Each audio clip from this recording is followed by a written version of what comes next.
The Federal Drug Enforcement Administration says a week-long cartel crackdown led to nearly 200 arrests just in New England. The DEA says they were all members of the Sinaloa cartel, the largest drug cartel in the world. 4 a.m. Chicago, Illinois. The city known as the Crossroads of America was buried in the quiet hours before dawn. The skyscrapers stood silent against the wind coming off Lake Michigan. To delivery drivers and early shift workers, the streets looked empty, but they weren't.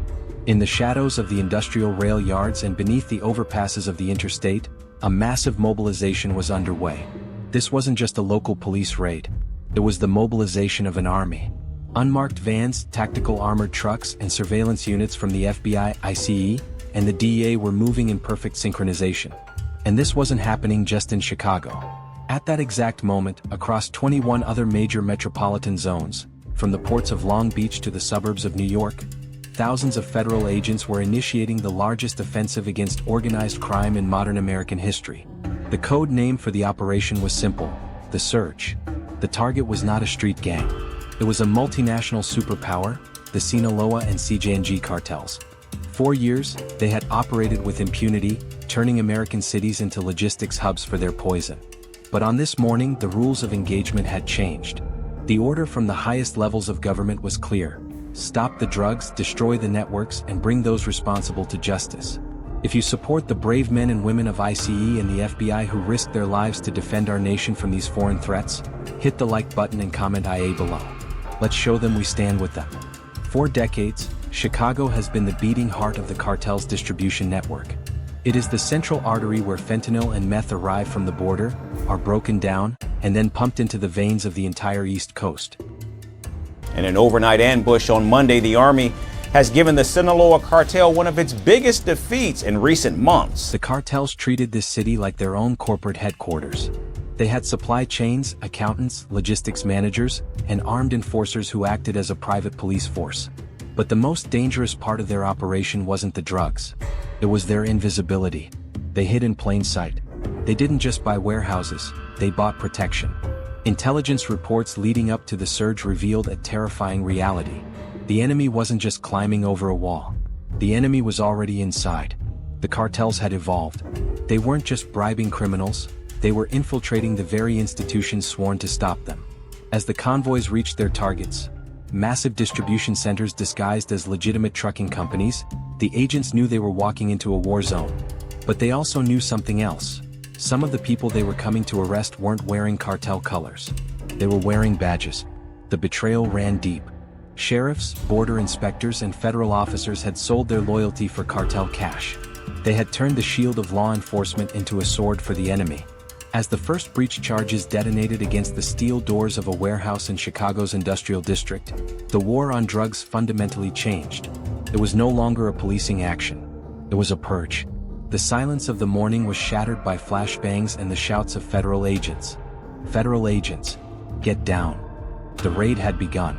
And for the first time in years, the Sinaloa cartel was about to feel fear. The scale of what agents found inside those Chicago warehouses was beyond anything seen in previous operations. It wasn't just bags of drugs hidden in tires, it was an industrial assembly line of death. When agents breached the primary logistics hub near the rail yards, they found proof of how the cartels had transformed. Behind false steel walls and inside shipping containers labeled as industrial cleaning supplies, they uncovered the stockpile. The seizure logs paint a terrifying picture. In this operation alone, federal teams seized 8,818 pounds of fentanyl. To put that into perspective, just 2 milligrams can stop a human heart. What sat in that warehouse was enough potential lethal doses to kill the entire population of the United States multiple times over. But it wasn't just the drugs, it was the money. Agents discovered pallets of vacuum-sealed cash, cryptocurrency hardware wallets, and gold bars. The DEA says this seizure is connected to 6 states and Mexico, all linked to targeting the Sinaloa cartel, which the Trump administration recently classified as a terrorist organization. The total value of assets seized in this synchronized strike exceeded $200 million. This was the war chest of the Sinaloa and CJNG cartels. Funds used to bribe officials, buy military-grade weapons, and secure the supply chain. Then came the arrest. The coordination of the surge resulted in 5,000 suspects being taken into custody within months. These weren't just low-level dealers on street corners. These were the logistics managers, the chemists, the accountants, and the enforcers. The entire middle management of the cartel's American infrastructure was decimated overnight. This discovery revealed that the cartels are no longer acting like street gangs. They are functioning like multinational corporations. Their supply chains stretch from chemical factories in China and India, where precursors are made, to the super labs in Mexico, and finally to distribution hubs in cities like Chicago. The investigation uncovered that the fentanyl crisis isn't an accident.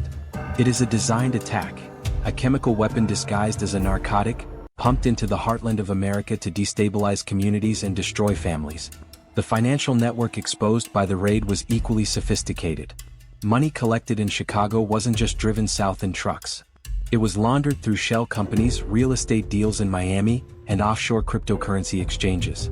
The cartels were using the American banking system against America itself, turning drug profits into legitimate businesses like trucking fleets and nightclubs.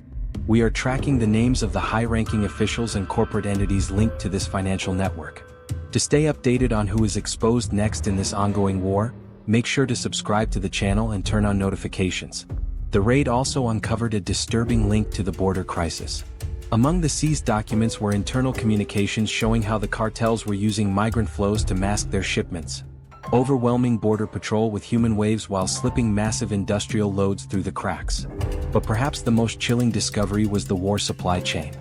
It is not just a border crisis. Officials say it is a coast-to-coast cartel takeover. Federal agents in Portland, Oregon. In Houston, a convoy intercepted as part of the surge was found carrying hundreds of military-grade firearms, AR platforms, .50 caliber rifles, and conversion kits, hidden beneath crates of produce.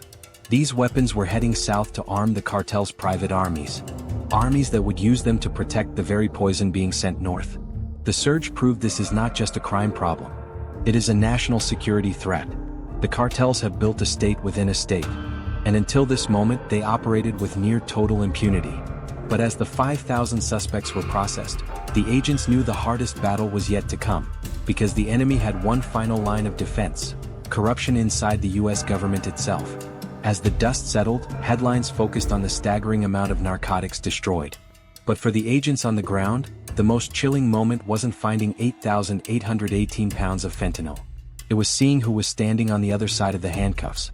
In the processing centers, amid thousands of cartel soldiers and logistics managers, there were faces that didn't belong. There were men and women wearing uniforms. The investigation revealed that the network had penetrated deep into the American justice system. County sheriffs, border inspectors, and even federal officers were taken into custody. These were the people sworn to protect the country. They had taken an oath to defend the Constitution against all enemies, foreign and domestic.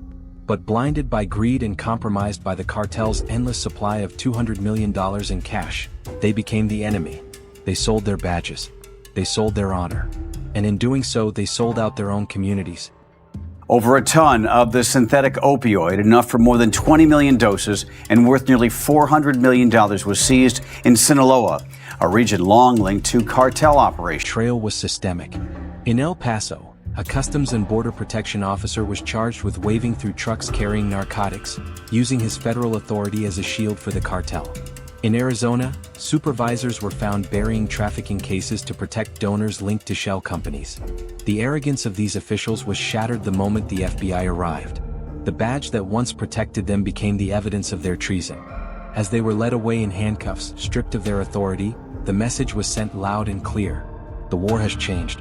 The threat is no longer just outside the walls. It is inside. But this dark revelation also carries a beacon of hope. The system fought back. The surge was not just a victory of firepower, it was a victory of integrity. For every corrupt officer who took a bribe, there were 10 honest agents who refused to look away. This operation happened because brave men and women in the DEA, the FBI, and the military intelligence community worked in silence for months, gathering the evidence needed to cut the cancer out of the system. They proved that the institutions of this country are still strong enough to police their own. The declaration of these cartels as foreign terrorist organizations has unleashed the full power of the American state. The Pentagon, Northern Command, and Homeland Security are now operating with a unified purpose. The era of treating these groups as mere criminals is over. They are being hunted as insurgents. The surge was a historic strike, but it was just the beginning. The 5,000 arrests and the seizure of $200 million in assets have crippled the cartel's immediate operations, but the fight for the soul of the nation continues. The line has been drawn. America does not retreat. It does not bow to fear. And it does not tolerate traitors who poison its citizens for profit. The lesson from Chicago is clear. Evil does not need permission to grow. It only requires good people to do nothing. And in this moment, good people stood up and fought. Now the question turns to justice. These officials betrayed their oath and facilitated the poisoning of thousands of Americans. Do you think a law enforcement officer who works with cartels should face the same penalty as a terrorist? Should they receive the maximum penalty possible? Comment maximum penalty below. This is the reality of the war we are in. Stay vigilant.